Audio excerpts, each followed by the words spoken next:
Hey, what's up guys, and welcome back to the channel. The training in the transition from Count Dooku, Jedi Master, to Darth Tyrannus, Lord of the Sith, is something that is kept very much under wraps, both in Legends and in canon. In fact, in all of Legends, we have only been able to locate a few times when Dooku references training under Sidious. Of Sidious's 3 Sith apprentices, in Maul, Dooku, and of course later Vader, I do believe that Dooku's training was the most unique of all of them, and would show signs what Vader's training would be like later once Anakin Skywalker fell. There are lots of things that makes Dooku stand out among these 3. The first and major one being is that he was never meant to be the permanent apprentice of Lord Sidious. He was never meant to see the full rise of the Sith and was always a placeholder for Anakin Skywalker. Unlike Maul, who Palpatine saw great potential in and wanted to train as a fully fledgling Sith Lord, and later of course Anakin Skywalker, who Palpatine even believed one day could replace him as the Sith Emperor. This was never in the cards for Count Dooku, but this doesn't mean that Sidious wasn't very wary of what Dooku could do,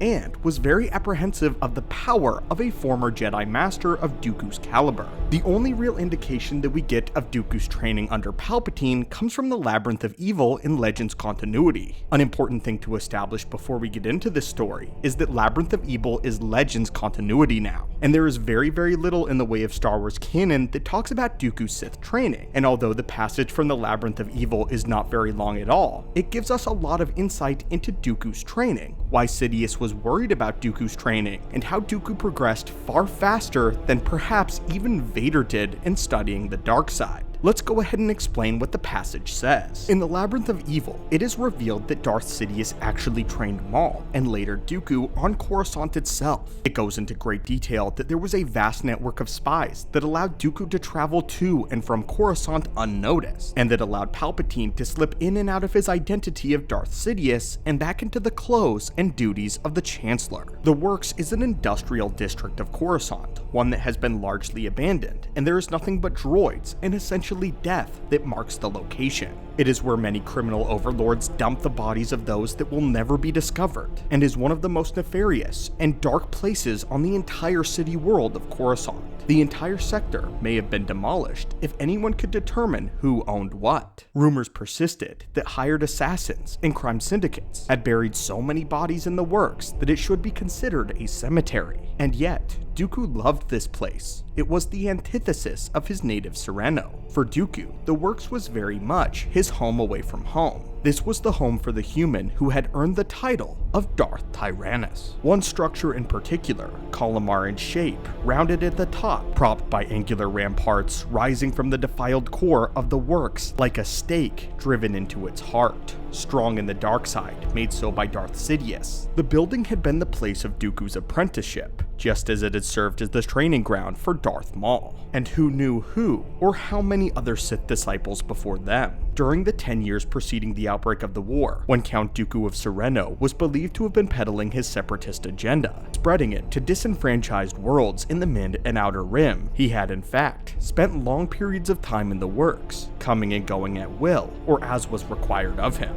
Even in the 3 years since the outbreak of the war, he was able to visit Coruscant without detection, thanks in part to the engineering that the Geonosians had put into his interstellar sloop. Dooku surveyed the docking bay with a certain amount of fondness, recalling the many years he had spent under Sidious's tutelage, learning the ways of the Sith, practicing the dark arts, perfecting himself, mastering evil, as Yoda would have once said. The problem was partly semantic, in that the Jedi Order had seen to it that the dark side of the Force had become equated with evil, but was shade more evil than stark sunlight? Recognizing that the dark side was on the ascendant, the Jedi, and servants to the Force, should have known enough to embrace it, to ally themselves with it. After all, it was all a matter of balance, and if the preservation of balance required the dark side to be on top, then so be it. But now, we get into the training of Dooku. Going on in the passage, it says this: with Dooku, Sidious hadn't had to waste precious hours on lightsaber technique, nor on ridding Dooku of ill habits born of a lifetime spent in the Jedi Temple. For Dooku had long before rid himself of those. Instead, Sidious had focused on giving Dooku what amounted to a crash course into tapping into the power of the dark side.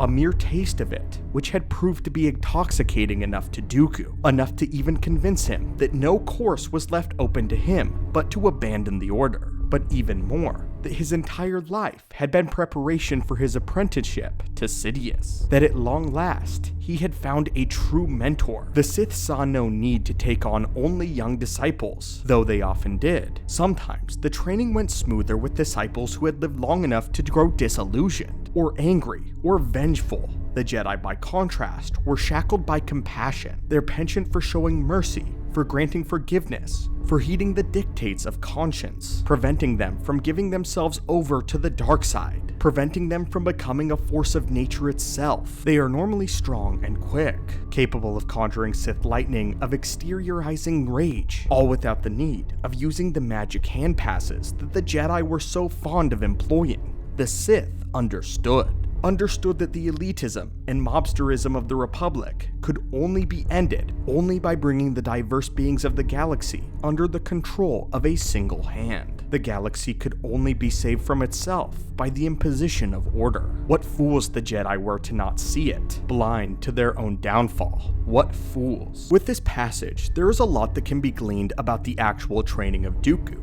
For one, it's clear that Dooku has been taught far less than the likes of Palpatine and Plagueis. This is intentional, as even though Sidious knew that Dooku was a placeholder, he never underestimated the massive power that the Count had. In fact, Plagueis himself had inquired to Sidious that if he should ever die, that Plagueis would have replaced Palpatine with Dooku, someone who Plagueis had sensed would show great promise in the dark side of the Force. In many of the canon novels, it is revealed that Dooku always believed that he was preparing himself for something greater. At the time as a Jedi, he believed he was preparing himself to eventually become one of the greatest Jedi, bringing order with the Republic and the Jedi hand in hand. However, the corruption of the Republic slowly drove him into rage, and drove him to become a vengeful being. Dooku, by the time he fully decided to turn to the dark side, embraced it fully. Unlike the likes of Anakin, he embraced it for the greater good of the galaxy and not selfish desire. What's so shocking about Dooku in this passage is he also views himself as a bringer of balance, as he reveals that the light side has tipped the scales for far too long, that perhaps there needs to exist some shade in the sunlight.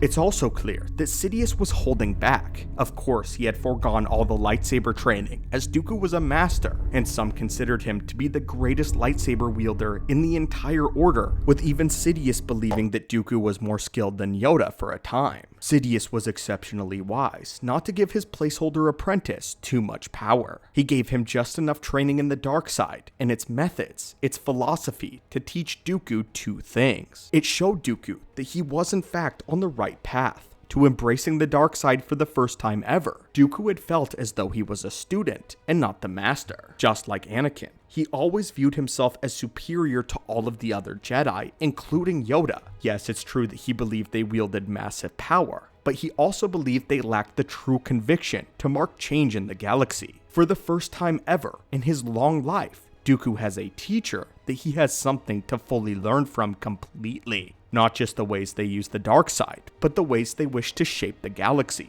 For the first time ever, Dooku has a true master. And the other important thing we learn is that Sidious only teaches Dooku enough to intoxicate him, to get him to fully turn, and to get him to embrace the ways of the dark side, without teaching Count Dooku too much. For it's true that while Dooku put a lot of faith with Sidious, Sidious put less in Dooku. Sidious feared Dooku and the potential that he brought when he turned. Sidious did not want his ultimate grand prize spoiled, and therefore needed to ensure that he held more secrets than Dooku ever did. A similar thing that Sidious would later implore against Vader, always holding secrets back to ensure that he was the master, and Vader and Dooku the student. The way Dooku has been trained here is far different than how Maul and even Vader would later be trained. Dooku has made the conscious effort to embrace the dark side of the Force and this new era in all of its facets. He has grown to be intoxicated by the powers that the dark side has granted him. Over these many training sessions, Dooku has turned, and a true evil has been born in the galaxy.